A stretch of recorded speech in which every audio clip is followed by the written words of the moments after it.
Hello there, ladies and gentlemen. Bulltrap here for you. It's going to be the Protoss player representing Suma Greatest Ones, which would be known in the future as CJ Entus. And there is Kingdom. It's going to be the Protoss player representing SK Telecom T1. And these two are two of the top two Protosses of the age, ladies and gentlemen. This is a match of the Titans for sure for 2004 standards. Kingdom coming off OSL wins in 2002 and 2003. And in 2004, he actually... I think he's going to get a silver. I don't know exactly the timing of compared to this game, but around the time of this Team League match, he's getting a silver in an MSL, right? fOru, on the other hand, he is on his way to getting a silver in the WCG Korea selection at this time as well. And we know that he's going to get another silver, another 2 silvers in 2005. So this is the height of both of their careers, ladies and gentlemen, here in the middle of 2004. And these are two absolute Protoss Titans of this era going at it in this Protoss versus Protoss matchup here on the map Luna. I missed the colors, but we'll figure it out as we go. There we go. There's the colors. All right. So, Greatest Ones fOru is going to be the Protoss at the 5 o'clock location. That means he's going to be red. And SK Telecom Kingdom is going to be the, it looks like, white Protoss in the top left. So we're going to try and remember that. But yes, Battle of the Titans here, ladies and gentlemen. And by the way, I was looking it up, and I wish I'd looked it up before, because it was actually Zelos that won that ace match in the first series between these two teams. And it was against a Protoss player, but it was actually against the other Protoss that we've seen, Rainbow, in that final match. So Zelos had an opportunity to really be, you know, the arrow for the Achilles heel of SK, something like that. Anyway, he was going to be the one that defeated him both times in the final game, but he missed out on that chance. But instead, it's fOru coming out, and guess what? fOru got 3 wins in that best of 7. 3 of the 4 wins. Ooh, nice manor pylon, trapping 2 probes there. Very tricky to pull that off, actually, with those probes moving there. Traps 2 probes. That is really obnoxious. I remember you can just cancel that manor. Is it just me, or are manor pylons not as much of a thing in like 2022? Have they kind of gone out of fashion? I don't know. Say, he just cancels it, gets his money back, and he stopped those 2 probes from mining for a while. Yeah, I feel like manor pylons and anti-manor pylons were a bigger deal back in the day. Anyway, we got one gateway coming out for Kingdom. Again, Kingdom, top left, white Protoss. fOru, bottom right, red Protoss. I'm saying it myself just to remember. Crowd, not Protoss. He's done it again. He's done another manor pylon. He's being really obnoxious with this probe, man. In the meantime, though, fOru has gotten his assimilator up, whereas it looks like Kingdom has not. Maybe because he's been spending so much money on pylons and stuff. I mean, again, he gets his money back, but like having it not in the bank. Oh, never mind. He does have his gas up. Just kidding. JK. It's kind of funny that JK is like a term that we use, but it's also part of the alphabet. So you never know if someone is just saying that part of the alphabet in order, or if they're saying just kidding. Except for context clues. Anyway, a little inanity to interrupt this epic ace match, ladies and gentlemen. fOru and Kingdom duking out. And remember, this entire series, Kingdom doing a little bit more harassment. Now he's been harassing with his pylons. He's harassing with his Zealot now as well. He's sent across the map, getting a second gateway going. Is the economic upsettiness going to be enough to actually push him back? Cyberdex course just finishing for fOru. He does not have a second gateway up, possibly because of this harassment. You know, I talk about how he could cancel his pylon and he gets his money back, but you can't get your money back if your probes are just not mining because they're stuck behind a pylon for a little while. So this might have turned into a little bit of an advantage for Kingdom. Sorry to keep my color straight again in my head for a minute there. It's 2 Zealots versus 2 Zealots with a probe on each side as well. The micro is strong. This is why I love PvP, ladies and gentlemen. It can come down to just really, really crucial clutch micro. But there's a Dragoon out now. He's going to be able to chase down these Zealots. Are they going to be able to kill some probes beforehand, though? He does get a probe. He does get a probe. Is he going to get a second one? He gets 2 probes! A little bit of a mistake here. Or, you know, again, maybe it's just chalk it up to 2004 gameplay. But, look, I feel like fOru could have saved those probes if he pulled them away from those Zealots a little bit earlier. Did he just get another probe? No, I'm sorry. That was actually fOru killing Kingdom's scouting probe there. Kingdom's going to go ahead and hold his ramp there as well. So, robotics facility going down. Now that the scouting probes and the harassing Zealots have been dispatched.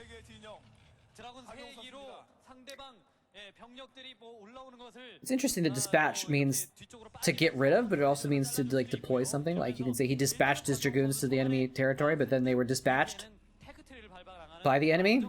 Anyway, I guess today I'm just full of inane ramblings, aren't I? Or maybe that's every day actually, and I just am noticing it a bit more at the moment.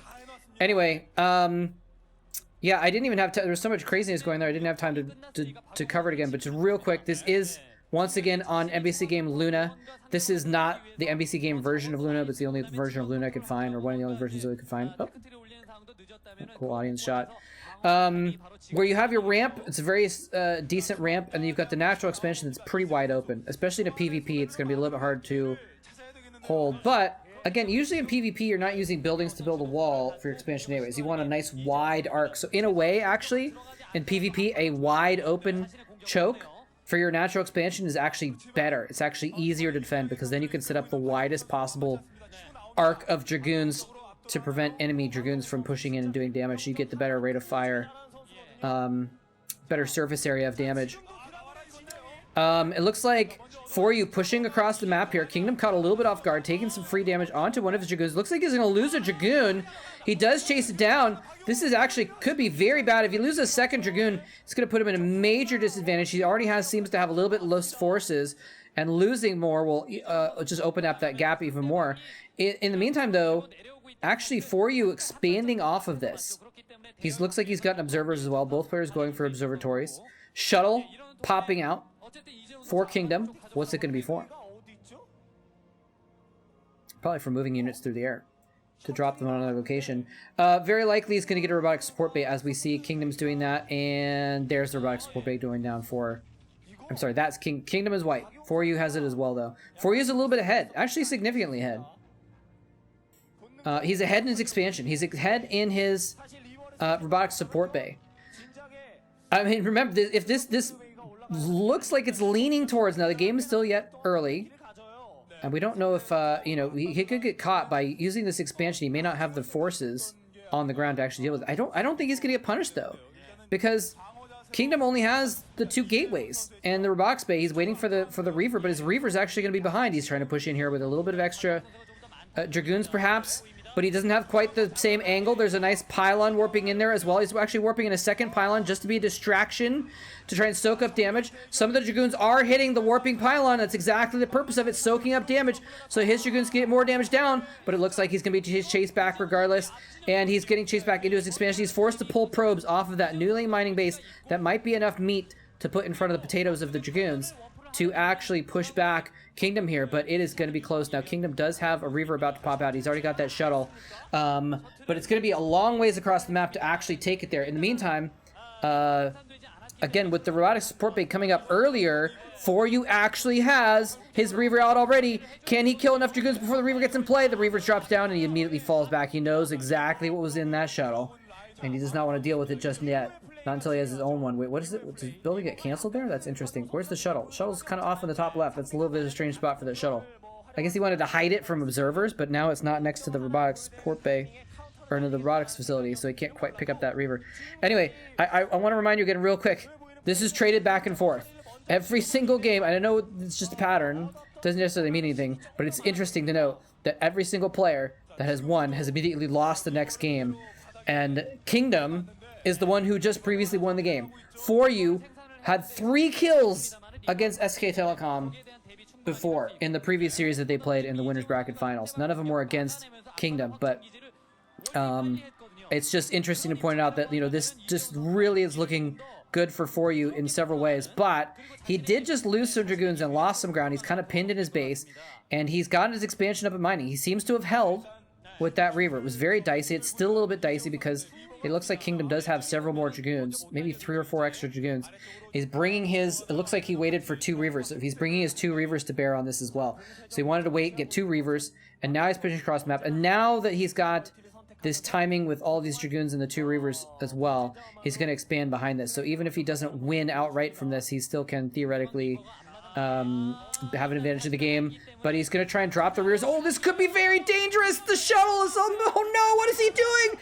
He drops his Reavers off. Oh, but he's trying to run in the front and kill the enemy Reavers because they don't have a shuttle with them either. It's Reavers versus Dragoons on all sides. Just an absolute cluster, and at the end of the day, all of fOru's Reavers are killed, and 1 still remains for Kingdom. Does he have a shuttle around to save it, though? It looks like it's on 1 shot. 1 more Dragoon shot will kill it. It looks like he doesn't have a shuttle, so it is going to go down to the next Scarab. There's a Scarab target. No, he actually targets the Dragoons with his Scarab. Run up, target that Reaver with his Dragoon. Just 1 shot will kill it.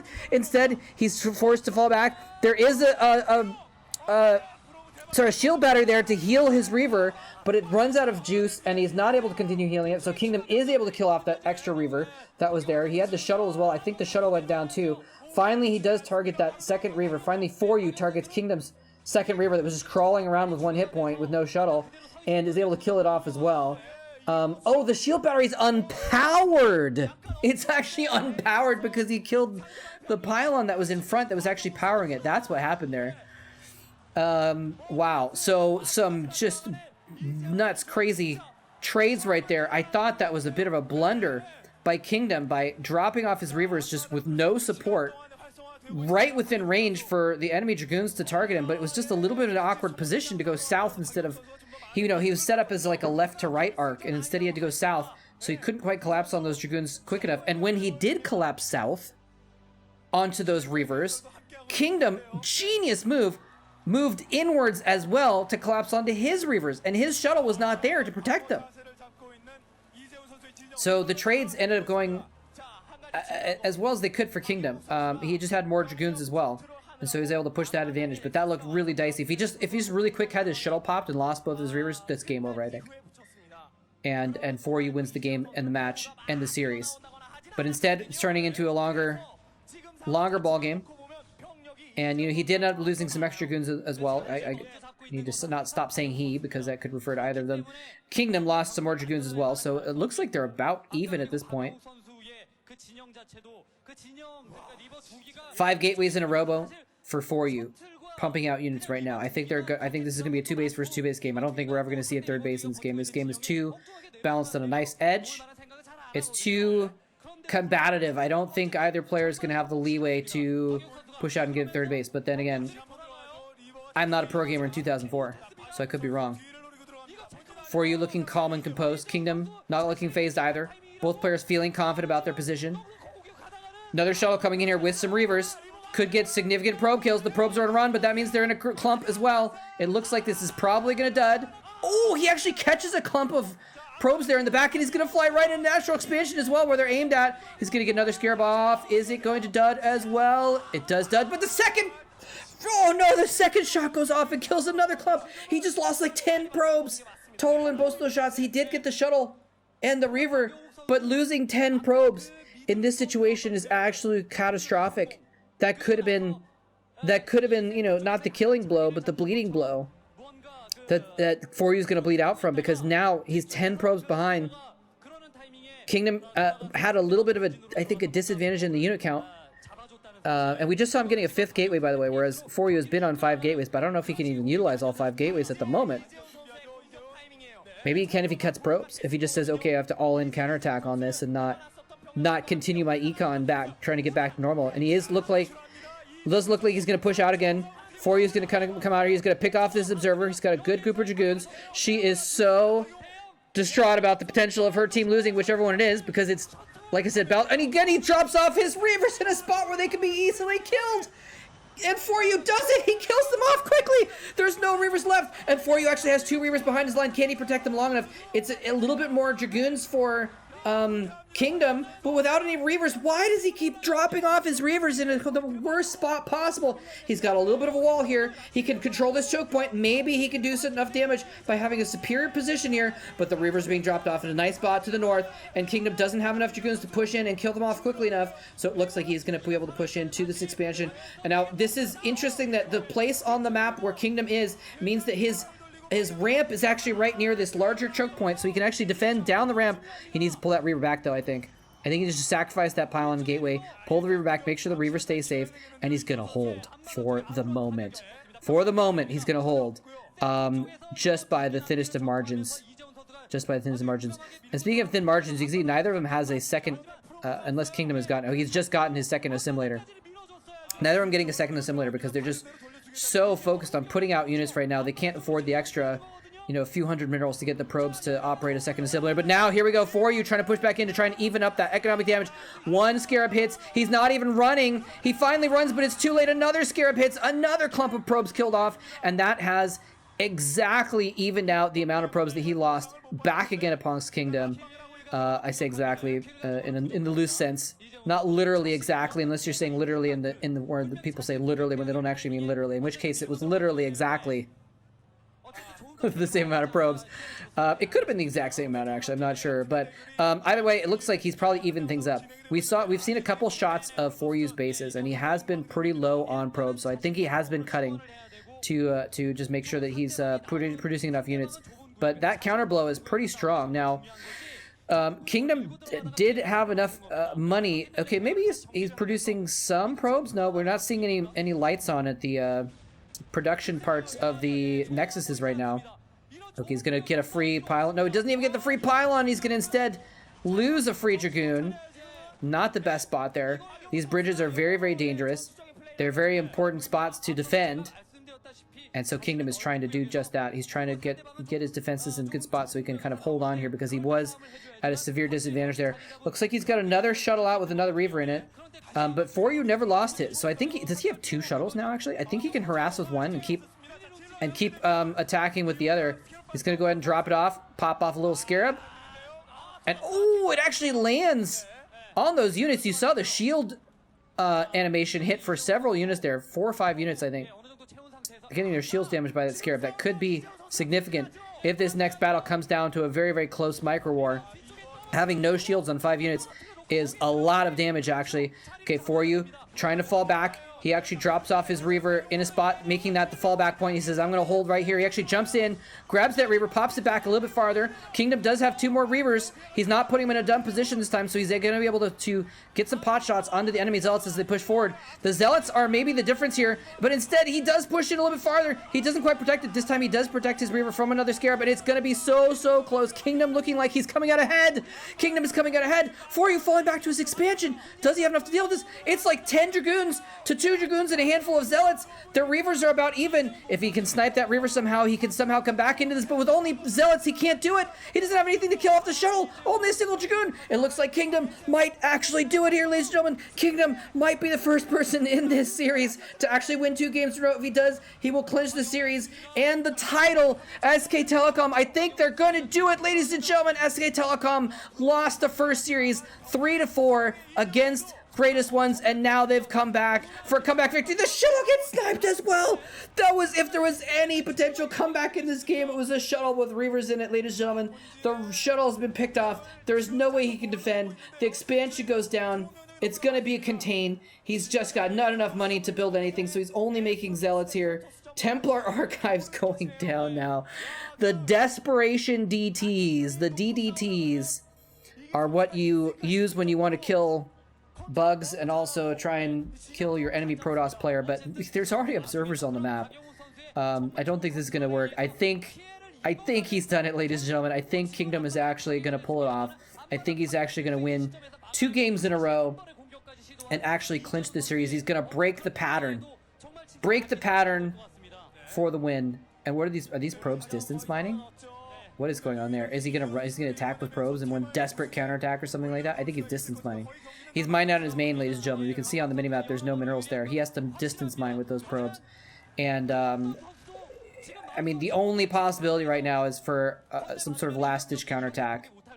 If he waits to distance mine enough for a second Nexus at that expansion, he's dead. But if he attacks right now, he's also dead. So, I mean, he just has to hope for an observer snipe. He has to hope for an observer snipe and then DTs to disrupt things. That's his only chance here, basically. Zealot venturing out. He doesn't even have his own observers enough to go out. He can't venture out with his own observer. So he's sending Zealots out to kind of scope out the territory and see what's going on. And here we go, ladies and gentlemen. He's going in. His Dragoons in the north, Dragoons and Reavers in the south. He drops off his Reavers in a nice spot where they're protected by the enemy Dragoons. By his own Dragoons, rather, from the enemy Dragoons. They're going to go in and try and target down the shuttle, but doesn't matter. He's got forces coming in from the north as well. The last-ditch attempt to delay long enough to get DTs out does not work. There's the GG. Kingdom has done it, ladies and gentlemen. And he is going to succeed and bring home the comeback victory for SK Telecom against Greatest Ones. And he deserves all of that confetti in his face, ladies and gentlemen, because he's not even there, actually. You can't even see where he is. He's actually back to his team, getting hugs from his coach and from Boxer and all of his teammates. 7-round win blinking on and off on your screen, ladies and gentlemen. And again, it's interesting to think about the fact that in the first series, CJ, or his Greatest Ones, they won 4-3, and here SK Telecom won 4-3. So technically, it's 7-7 in this particular tournament. But you know what? He who laughs last laughs best, and he who wins last wins the tournament. And SK Telecom are going to take home the title. Well played by Kingdom. Just masterfully done, despite the fact that he made what I'm going to go ahead and call a blunder. And oh, there's just the old pro gamer throw him in the air when you've got nerds throwing other nerds. But luckily the nerds are skinny enough that the skinny nerds can still throw them. Although not all pro gamers are skinny. It just happens to be that a lot of them are. Which is not, I'm not trying to like, anyways. Anyway, I use the term nerd affectionately, by the way. I consider myself a nerd as well. Unfortunately, I don't think I'm a skinny nerd, though. Anyways, Kingdom gonna go ahead and take home the win. SK Telecom winning the series, winning the final, winning the car! I'm still confused. I've read the Wikipedia page 7 times, at least, and I can't quite just figure out if they win the car, which is worth money, or if they win money and the car. I'm not sure, but either ways they win, and so well played by SK Telecom. But yeah, Kingdom making a blunder and just kind of throwing his Reavers away a couple times, but able to kind of make the best of it. Crucially in the first time, I think he would have lost outright if he hadn't really played that extremely well. He kind of threw away his Reavers, dropping him off right near the enemy units, but then ran his own Dragoons in to snipe the enemy Reavers at the same time. So he kind of baited with his own Reavers. But you know what? The fish still eats the bait. So he lost the bait, but it still baited him into the place he wanted. Anyway, they're going to go ahead and interview Kingdom, and I have no idea what's being said, unfortunately. I don't know, actually, if there's... I'm going to kind of scrub through here to see if there are any... See if there's a presentation ceremony, like if they give him a check or something like that. Zelos? Is Zelos getting like an MVP or something like that? I'm not sure what's up with that. I mean, he did win the final game of the previous series, and he won one game this series as well, so... There's the cup, and there... Okay, there's a check. Wait, is that the second place check? That's the second place check. Okay, they usually give away first place check after the second place check, so... I think, right? Isn't that usually standard? So let's see if they give him a check. They just said Hyundai, so this must be a guy from Hyundai Corporation. And yeah, they did give him a check. All right, there you go. 10,000 won. 10 million won, rather. Sorry. Interesting music choices in this series, by the way. The intro music is really weird. It's just not normal esports music from what you know. It's not the I guess it's not like early 2000s emo rock, like usually what they use for the intro songs and stuff like that. But it's been weird. Anyways, I don't know. I'm just rambling now, as I have been this entire series, as you guys might have noticed. But GG, well played. They're gonna go ahead and get the check and the car. There's the presentation of the car, and looks like Kingdom gets the trophy to thrust in the air. The flowers, the car, so many different prizes that multiple teammates can celebrate at once. Well played on all of their parts. Very, very nicely done. Well, anyways, I hope you guys have enjoyed this series. It's been fun. It's been fun to cast this random little tournament. Well, not too random either, I guess, but it's been fun to cast this random little tournament that's neither random nor little. It's been fun to cast this tournament that I didn't really know existed. The precursor to the Pro League, where instead of having an entire season of a league, they actually just had a little tournament between the teams, and they would seed the teams in, just like you would seed players into the next OSL or MSL or something like that. And again, I'm not quite sure if there was another MSL team league after this, but shortly after this, in 2005, is when they came out with the Pro League, and we shifted into the you can see my recommended videos. They shifted into the format that we know and love that was on for 10 years after that. Or not 10 years, I guess 6 or 7 years after that, with the normal Pro League season format. So anyway, but yeah, hope you guys enjoyed it. Thanks very much for watching, and not sure what series I'm going to do next. Maybe get back to more MSL 100, not sure, but hope y'all are doing well. Take care. Thanks for watching. GG.